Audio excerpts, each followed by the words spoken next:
hope you're having a good time. I know I am, and I have my 2 sons and my grandson, and I know they're enjoying the reunion also.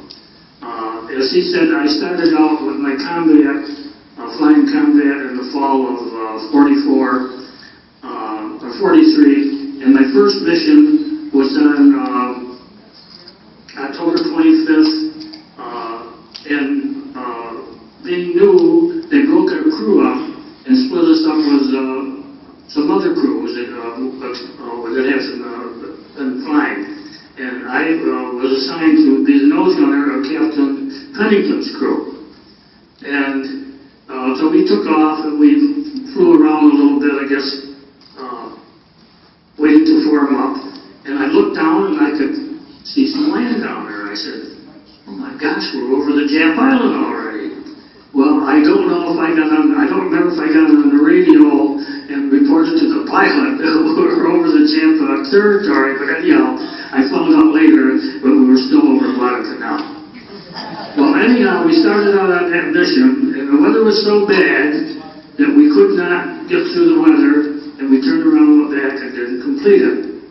But on that same mission, we lost the whole complete crew, and on that crew that we lost was Frank Malekis.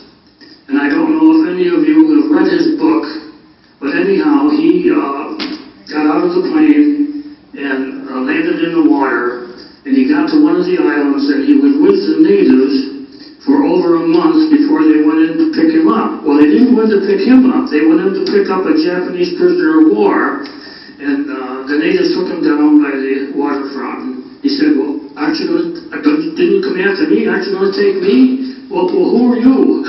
So anyhow, they brought him back to Guadalcanal. And I remember very, very clearly the day he came back, and he had a long black beard, the hair was a mess, he had like some kind of a uniform on, wasn't a GI clothes, and he was a complete mess. But anyhow, he survived, and he went on to, he wrote a book, and he went on to continue his flying.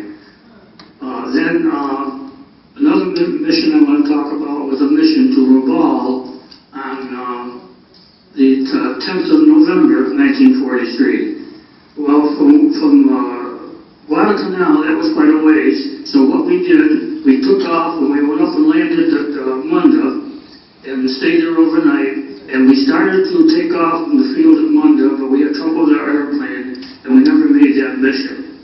Well, on that mission, we also lost another crew was shot down, and they were picked up, some of the survivors, they were picked up by a U.S. destroyer.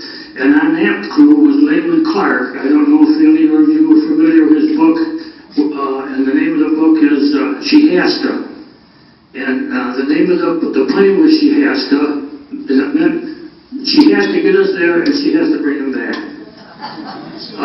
Then the next mission I want to talk about, it was a mission to, by the way, then we kept on moving up, and we went from Guadalcanal, we moved up to Munda, after we had completed our mission there in what I call the slot, Bougainville and New Georgia, on the islands around that area, and New Britain, which was Rabaul. And so we moved up to Munda so we could keep on moving up. And then we started hitting Truk. And if any of you ever went to Truk, you know it was very well fortified, and that was called Japanese Pearl Harbor. And what we would have to do is to go from Munda up to Bougainville, stay overnight, go on to mission to Truk, and from then Truk back to Bougainville, and then back to Munda. And the last mission I want to talk about was our mission to Yap. And on that mission, there were 2 planes went down. They collided, hit together, and smashed into the ocean, and we lost both of those crew. And I remember seeing them going down, but I don't remember too much about what happened. When our tail gunner, who was Sergeant Jack Ryder, he saw the whole thing, and he wrote up quite a story about it, which I want to read you. This is the story of Jack Ryder, the tail gunner and Captain Link's crew, for the ready to Yap Island and July 15th, 1944. Our 50th mission was a dangerous daylight raid over Yap Island with no fighter escort. The weather was stormy and the formation had to break up temporarily. The Japs were flying their newest aircraft, the Tojo. Ryder claimed because of normal crop wash, the B-24s did not fly close to wingtip to wingtip. And from the ground, it would look like this, but actually the formation was set up like for fashion, each plane flying a little above the other. His report goes on to say that I spotted a Japanese plane turning toward us and I hollered, "Pilot!" from tail up. The pilot pulled up and the airplane rose sharply in an evasion maneuver to avoid striking the two Liberators flying on a collision course below us. I could see one B-24 steering to the right and another one on my right, which had been shot full of holes along the fuselage. The pilot was apparently dead or unconscious, and the plane veered and tipped over and slammed into the one on the left. We were about 25,000 feet, and if we had not pulled up quickly, we would have gone down tangled with the two planes.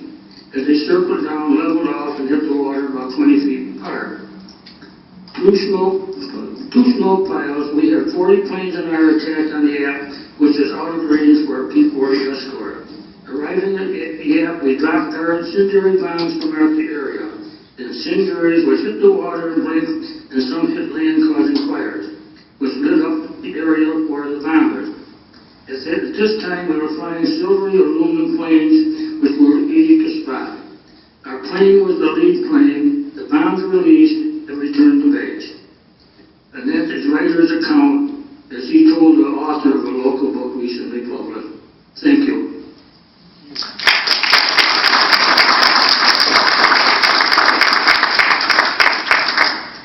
I'm going to read to you briefly. Jack Palmer, pilot 424, who began his missions in the fall of 1944. I would stand up, but my calf and leg muscles just lose balance that way. So I'll just sit here and try and see what I can say about some of the experiences that I had. I'm going to digress a little bit back from where the story that Ben is going to tell and how I happened to be with him. The airplanes taking off out of Morotai were on two parallel runways, and the airplane was in the air every 15 seconds. And most of these takeoffs were in the early morning. Sun had not even come up. It was about the lowest temperature of the day. And you'd take off and pick up your course towards the first rendezvous point that is somewhere out in the distance. And as you fly along on these early morning flights with no lights, no running lights, no other airplane around that you could see, and you finally arrive at your rendezvous point and start circling for the other planes to catch up with you, or you see the other airplane that you should be on.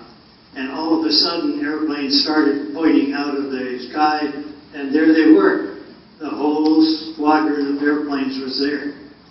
So you take it from there. Once the squadron is assembled, you take off on a course towards the initial point. And the initial point is where you start your bomb run into the target. And once you're at the initial point with all of the aircraft lined up correctly, then you give control of the airplane to the lead bombardier. And we happened to be flying lead ship that day, and we were underway about 10 or 15 seconds when all of a sudden our airplane made a very hard right bank up like this, and Frank Mikus, the first pilot, was an extremely quick reacting individual. He cut the autopilot off right away, cut off straightened the airplane back up, but in the process of that, the airplane flying on our right wing was in our way when we banked up so fiercely, and we all almost took out the right wingman. So Frank called me to get down there and see what's going on. Well, the bombardier was sitting down there in the nose compartment with his feet up on the bomb site, and he had lost it mentally. That was the last time that he ever flew with any of our organizations down in the South Pacific. It came so close that it was at one of the first meetings that I went to the association. A guy walked up to me and he says, "You probably don't know me." And I said, "Well, that's probably 100% correct." And he says, "Well, I remember your face." And so, what do you mean you remembered my face? He says, "I was flying wing. I was the commander on our wingman." And he said, "I saw you through the window on the lead ship when you came toward us." He says, "I'll never forget that, and I'll never forget to see your face there." I think I was as scared as anybody else was.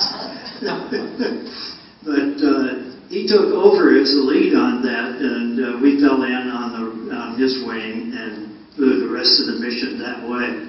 But we missed it by milliseconds of having two airplanes go down at one time. We made it back, everybody made it back all right, and the next flight that we had on a mission, this is where I first met Ben Waldo. Ben Waldo was sent in and substituted for our bombardier that we had, and I don't know just how many flights that Ben flew with us after that. He doesn't remember either, so it could have been 0 or 100. Neither there was no number.